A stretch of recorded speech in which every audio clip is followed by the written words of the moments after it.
De uma plantação nascendo é poesia. O verde depois de uma seca que brota é poesia.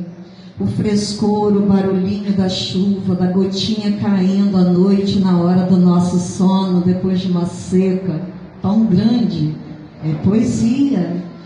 E essa poesia acorda o nosso ser para nos lembrar que somos humanos, que somos parte desse mundo natural.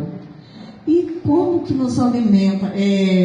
Vejam, por exemplo, na hora que vocês vão saborear uma fruta, pensa numa manga madurinha, cheira primeiro, veja a casca, a cor, o sabor. Então nós sentimos a natureza pelo apelo que ela tem, que ela nos oferece.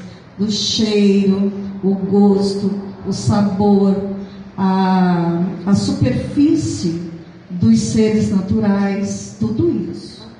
Ela nos oferece como poesia.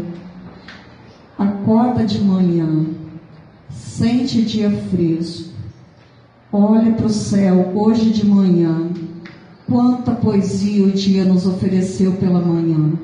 Aquele friozinho, aquele raio do sol quentinhos assim, incidindo sobre nós. Isso sem falar na cor do céu pela manhã, hoje estava linda. O verde faz a gente lembrar que nós estamos vivos, sair um pouquinho do ser humano máquina. Então, esse é o alimento do nosso emocional. É um préstamo de nossos hijos. Curar la tierra, sí, está enferma, pero antes curar la pobreza, curar al hombre. Ecología, sí, pero antes el niño que el árbol, el niño antes que el río, el hombre antes que el mar. Cometemos falta, se muere un árbol sin agua. Cometemos crimen, se muere un niño sin pan. No hay hielo sin agua, no hay hielo sin frío, no hay trigo sin agua. Y no hay trigo sin campesino.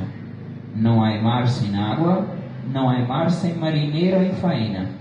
No hay llanto sin agua, no hay llanto sin pena. Nossos pais é empréstimo de nossos filhos. Tá? Nós estamos aqui hoje cuidando de uma coisa que é da geração futura. Nós não herdamos nada, nós cuidamos para a geração seguinte. Tá? E a gente não pensa isso. Curar a terra, sim, ela está doente. Porém, antes, curar a pobreza e curar o homem. O doente aqui não é a terra. A terra continua em toda a existência. O ser humano é doente. E você tem que cuidar dele, educar ele, porque senão ele vai se destruir. Continuando. Ecologia, sim.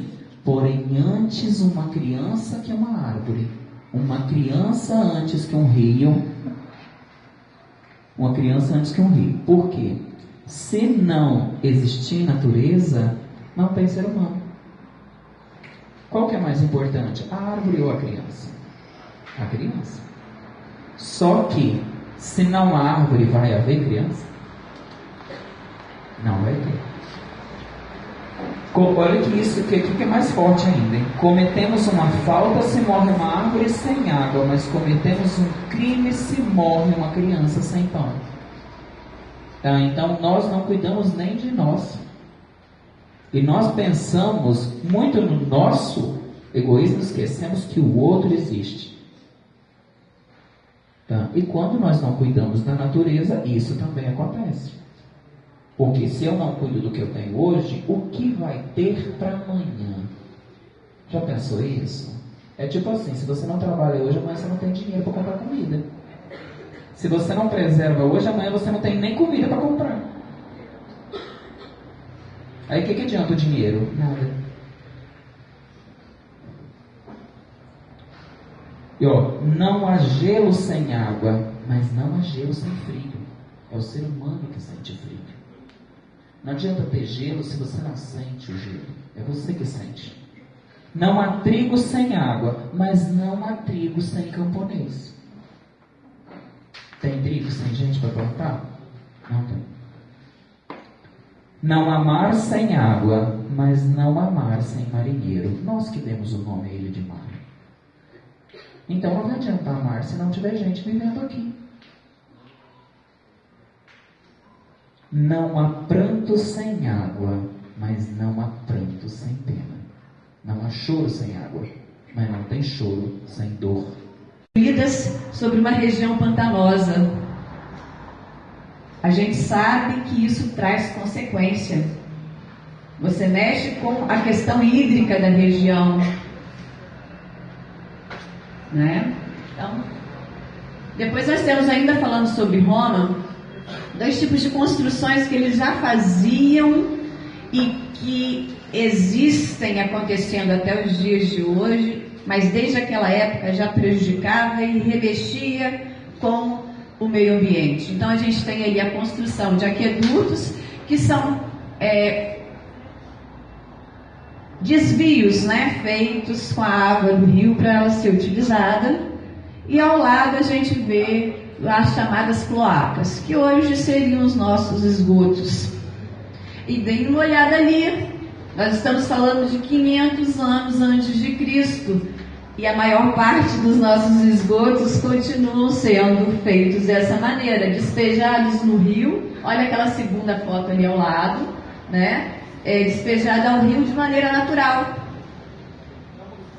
sem ser trabalhado, utilizado, renovado, né?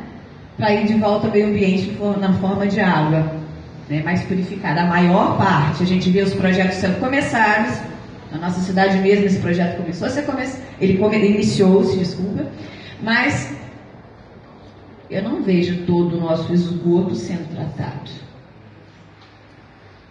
A uns 200 metros da minha casa, eu vejo esgoto caindo no rio, sem tratamento nenhum.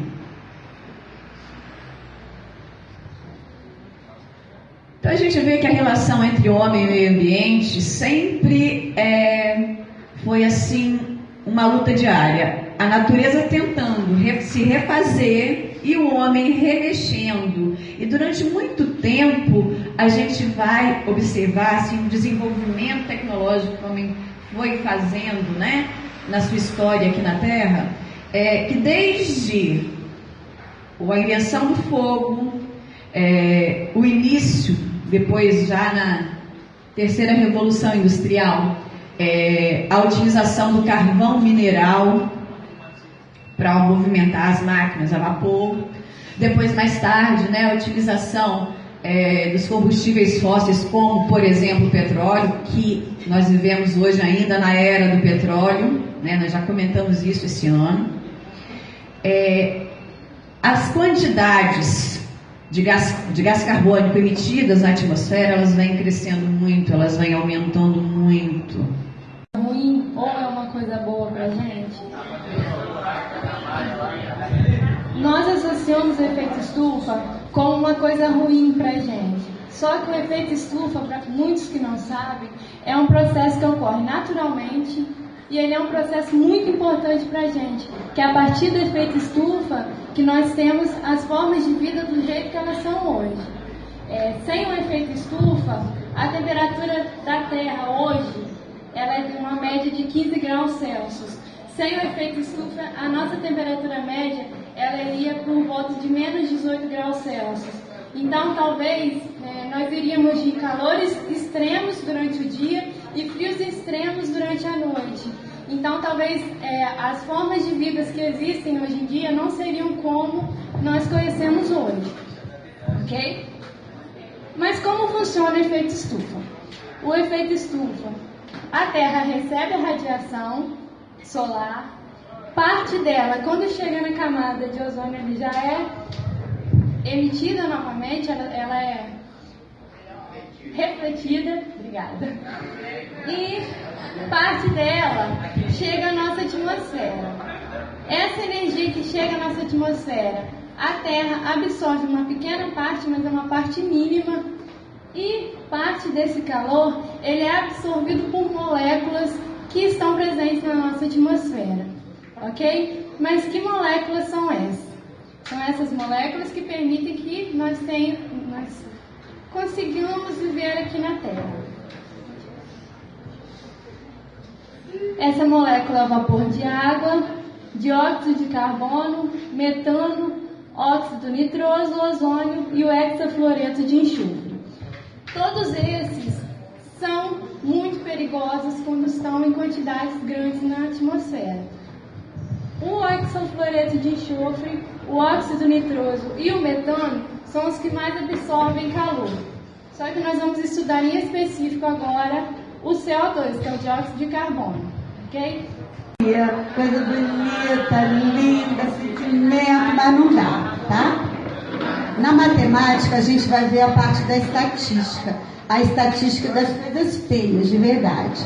A nossa falta de consciência, a produção, a grande quantidade de lixo que a gente produz. Vocês já pararam para pensar nisso? A quantidade de lixo que vocês produzem? Hoje na hora do recreio vocês produziram muito lixo? Então, em casa produz muito lixo? Produz, né? A gente não tem consciência disso ainda não. Eu acho que eu também não tenho não, mas nós temos que nos alertar para isso. Não é verdade? Então tá. Pode passar. A população aumentou de 2003 a 2014, a população aumentou 6% apenas. E olha o lixo gerado como cresceu. Quantos por cento? 29. Quantas vezes mais cresceu? 5 vezes mais cresceu? Então a população, o lixo gerado no Brasil cresceu 5 vezes mais que a população. Tá certo isso? Não, né? Erradíssimo. Passa aí para nós. Olha a quantidade. A gente não convive com isso, a gente não vê uma cena dessa forma assim, não é? Porque os lixões estão distantes da gente. Mas é muita quantidade de lixo. Cresceu 5 vezes mais do que a população. Pode passar. Passa. Passa. Aqui, esse gráfico eu peguei porque eu achei interessante, e não se esqueçam de anotar as coisas importantes, tá bom? No gráfico está falando de produção, coleta, reciclagem e ganho. Só que eu vou focar mais na produção, certo? Porque as outras coisas vão ficar para outro professor depois de biologia, né? Né, Dani? Você? Então tá. Uns perdem, outros transformam. Quanto mais rico o país, mais lixo se joga fora, mais lixo se recolhe, mais lixo se reaproveita e mais dinheiro se ganha com isso. Vocês acham que é muito importante a reciclagem? Mas a reciclagem não é o mais importante. O mais importante, sabe o que é? É reduzir. Então pode passar mais um aí. Bom, se a minha preocupação não é com o universo, não é com a galáxia, não é com o Sol, não é com o planeta Terra, ele é comigo. Eu que devo me preocupar comigo mesmo. Então, aí vem algumas outras perguntas.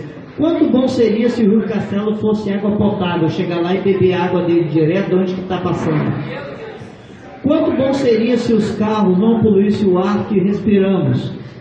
Entre tantas outras questões, quem deixou as águas e o ar assim? Olha lá, ó. Meu pai, meu avô, meu bisavô, meu tataravô, cada um deixou a terra um pouco pior do que a encontrou. É isso que o ser humano está fazendo. Pode passar mais um?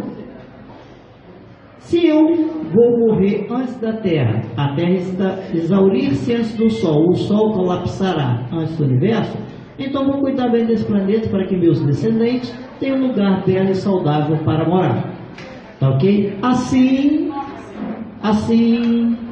o mais importante, já que eu vou morrer, eu não sei vocês, vocês vão morrer, mas eu vou morrer.